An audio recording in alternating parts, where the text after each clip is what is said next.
We're very pleased to report a good ruling from the U.S. Supreme Court. We haven't had too many of those the last 45 years. But today, according to some of the people we respect the most, maybe the most significant First Amendment religious liberty ruling in 50 years. Right. This is the ruling on the Hobby Lobby Conestoga Wood case. Mm-hmm. And it was 5-4. And Chuck, we're celebrating this as a major win, and yet it was a very narrow ruling. You know, we are on a razor's edge in America, whether we're going to lose what our founders gave us or whether we're going to preserve them. One of the greatest gifts our founders gave us was the First Amendment.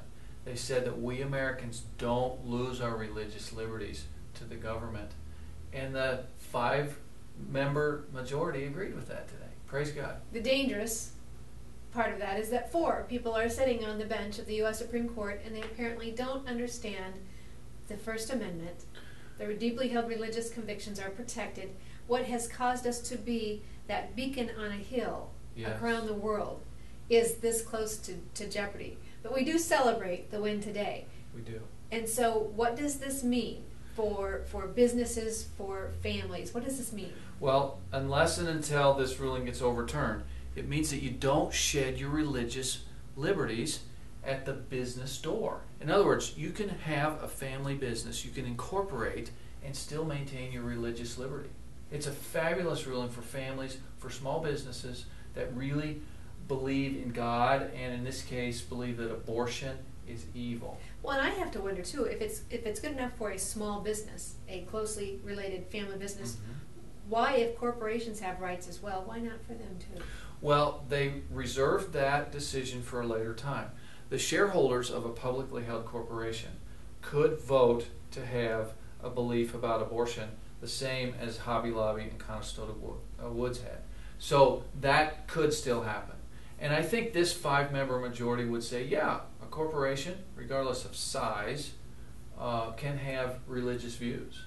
Churches, for the most part, are corporations. And so obviously corporations have religious views. And so we're already going to hear the war on women. Rum, rum, I can hear the engines roaring now, right? It's already going to start. So, but first off, as someone pointed out, there are hundreds of women working for Hobby Lobby who obviously know what they stand for and feel that they are better off working in that employment without the contraceptive rather than being forced into unemployment or forced into an insurance exchange. The other point of this war on women that's going to come is that 5 male justices voted on a personal issue for women.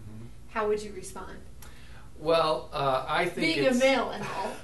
I think it's very demeaning to say that those 3 women on the U.S. Supreme Court are only going to vote as a woman or have some kind of gender bias. Right. I think that really is demeaning to them to say that they can't look at the First Amendment, they can't look at a congressional law like Religious Freedom Restoration Act and make a discerning decision. I think that's really demeaning to women. And so even more right here at home. This is an issue we've been dealing with on a couple of incidents in Iowa.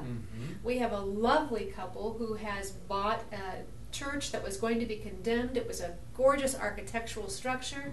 They have purchased it as part of a retirement plan, and by doing so have given back to the community with arts, crafts. People come in and can sell their wares there, but people also come in to purchase things, and as a restaurant as well. They've now been challenged. They have a case in court. Their rights are being discriminated against because if, as an employer, she would have forced Mennonite employees to take part of something that was against their deeply held religious convictions, she would have been in trouble. But she's also now being in trouble because she's simply not denied anyone but declined business. How will this impact that case? The great news of this case is that it says for-profit businesses still have religious liberties. The government can't crush the religious conscience of a business owner. That's really good news for the people that own the Gertz house. Even in Iowa? Well, there's some legal nuances and hairs to be split. Iowa doesn't have a Religious Freedom Restoration Act passed yet. We had one ready this last session to introduce. And so there were some parts of the U.S. Supreme Court ruling that dealt with the U.S. Religious Freedom Restoration Act. But the First Amendment was greatly, strongly affirmed by the U.S. Supreme Court, and it says that Americans have their religious liberties even if they're in business. That's good news for the owners of the Gertz House. Any other points we should know on this event that took place today? Well, there's over 100 lawsuits still pending that have to do with Obamacare and whether the government can crush people like the Little Sisters of the Poor, this very diminutive, kind-hearted, unassuming group of Catholic nuns who out of deep religious conviction cannot, in good conscience, provide abortion drugs to people under their health insurance plan. And so this is good news for them. We think those cases aren't decided yet, but the U.S. Supreme Court today in the Hobby Lobby case referenced the Little Sisters of the Poor favorably. So I would guess that within the next few hours or a couple days, there will be motions to dismiss in those 100+ cases for nonprofits. And so this isn't just about, it is centered on our First Amendment, but it's not just for those who are concerned about their religious liberties. Because what this does is it allows those organizations, whether it's Little Sisters of the Poor or a business like the courts, like Hobby Lobby, it allows them freedom to stay in business. So it is religious liberty for all Americans, but it's freedom for all consumers and creators of businesses. Well, one point you made earlier today after you heard of this good news was that this will allow more competition. Right. If you have deeply held beliefs, you shouldn't be told you can't start a business. So now more businesses can flourish, there's more competition, there's more choice, and prices will go down and quality will go up for the consumer. So at a very pedestrian level, it's good for all of us. Puts the power back in the dollar, which comes from the pocket of we the people. That's right. Very well said. Thanks for joining us, and continue to pray for and work for religious liberty in your private and your public life.